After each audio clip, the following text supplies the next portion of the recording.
Друзья, сегодня мы с вами будем практиковать 3 формы действия. Первое – это мы начали что-то делать. Второе – мы сейчас в процессе, мы делаем то, что начали делать. И третье – мы завершили то действие, которое мы начали. Итак, первая форма – глагол, суффиксы «а», «е» и краткое, и плюс устойчивый глагол «бастадом». Например, я начала смотреть сериал. Мен сериал «карай» бастадом. Глагол «карау» – смотреть, убираем «у», у нас остается «кара», прибавляем и краткую.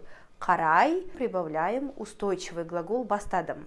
Начала смотреть. «Карай» бастадом. Второе. Глагол плюс суффиксы «оп», «эп», «п» плюс 4 вспомогательных глаголов. «Жатыр», «отыр», «тор», «жыр».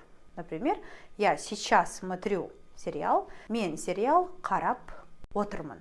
Глагол «карау» убираем «у», остается «кара», прибавляем «п» и вставляем рядышком устойчивый глагол «отырмын». «Карап отырмын». И самое последнее, я завершила, я закончила смотреть сериал. Глагол плюс суффиксы «оп», «эп», «п» плюс устойчивый глагол «болдым», что означает «завершил». Например, я закончила смотреть сериал. Мен сериал «карап болдым». Опять «карау» убираем «у», прибавляем «п», «карап» и прибавляем глагол «болдым».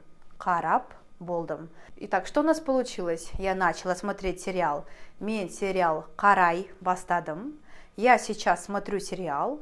Процесс мой идет. Мен сериал «карап отырмын».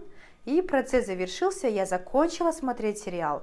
Мен сериал «карап болдым». По всем нашим действиям мы можем использовать вот эти 3 формулы. Начинаем.